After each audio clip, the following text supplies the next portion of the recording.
Oke, di video kali ini gue pengen sharing ke kalian ya, taktik investasi gue pribadi. Karena banyak banget yang nanya, ada yang 10 juta per tahun harus ngapain, 100 juta start to uangnya di mana, gitu. Ini nggak bakal diajarin sama financial advisor kalian.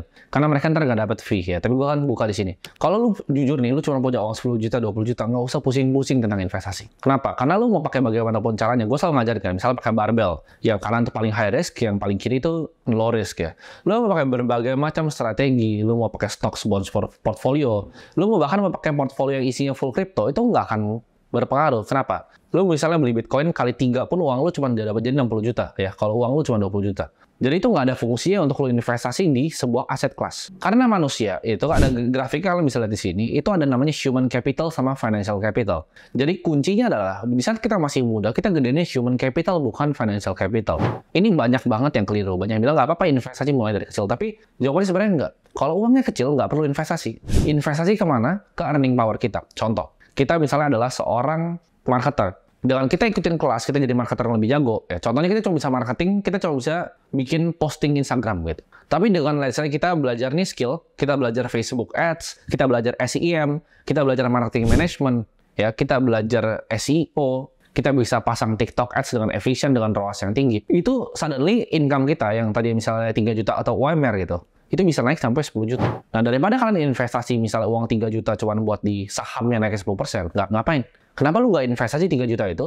Lu beli skill, beli course. Karena gini, orang banyak yang bilang, oh ngapain sih beli kelas, kan semua informasi gratis. Kalau ini yang pribadi gue praktekin ya, gue buang tuh miliaran uang untuk belajar ya. Mau itu online, mau lewat mentor, mau lewat seminar, mau lewat workshop, mau lewat buku. Itu miliaran gue keluarin seumur hidup gue. Kenapa? Karena dengan gue keluarin uang di sana, gue tahu itu adalah hal tercepat gue bisa balikin uang gue.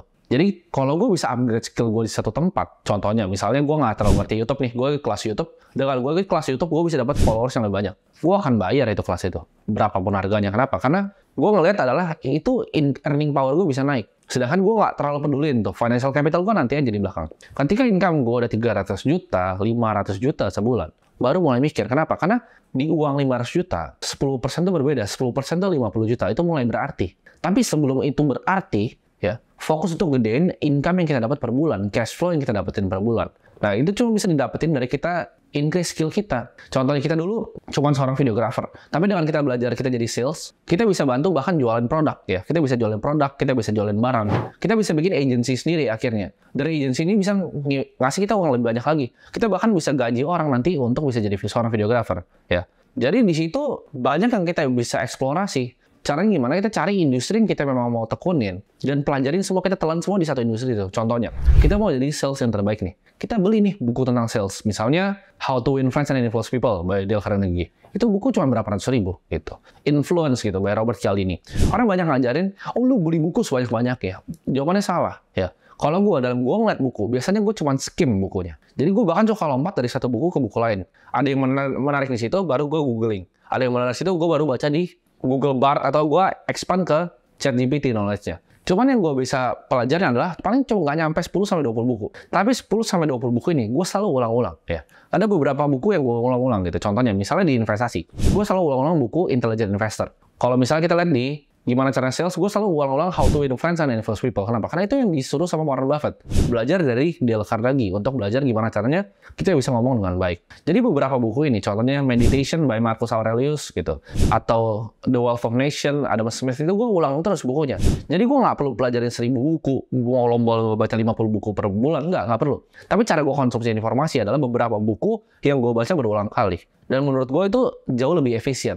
Buat kalian yang nggak punya duit untuk ikut kelas yang mahal, itu nggak masalah. Tapi kalau gue suka bayar waktu orang. Misalnya ada orang yang punya skill A nih, gue pengen punya skill A, gue bayar aja dia. Atau kalau sekarang, di level sekarang, gue network ya, untuk dapetin aksesnya. Gue suka banget ketemu sama orang, gitu. Contohnya kemarin gue ketemu salah satu founder EdTech juga, gitu. Ya, yang ngajarin banyak skill, gitu. Gue ketemu beliau, gue nanya-nanya, ya. Gue dapetin informasi banyak banget yang gue dulu gak dapetin dari buku, gitu. Jadi kalau gue ketemu orang, itu kayak baca buku yang baru, gue seneng banget.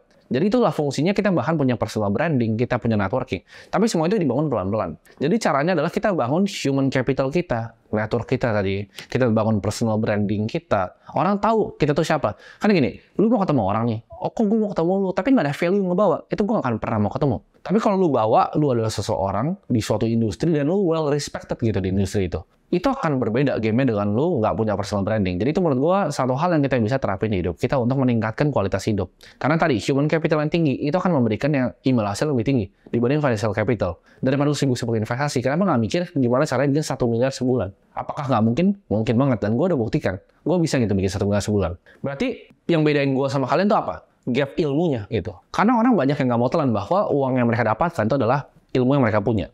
Jadi kalau uang lu cuma 20 juta sebulan, ilmu lu cuma 20 juta sebulan. Uang lu UMR ya memang ilmu lu UMR. Orang nggak mau telan dong, bikin dia pintar. Nggak, lu nggak pintar. Kalau lu UMR ya lu memang segitu ilmunya. Kalau lu lebih pintar lagi, lu bisa dapetin 100 juta sebulan. Lu bisa dapetin 300 juta sebulan. Bahkan 1 miliar sebulan tuh bisa. Asal lu tahu caranya gimana.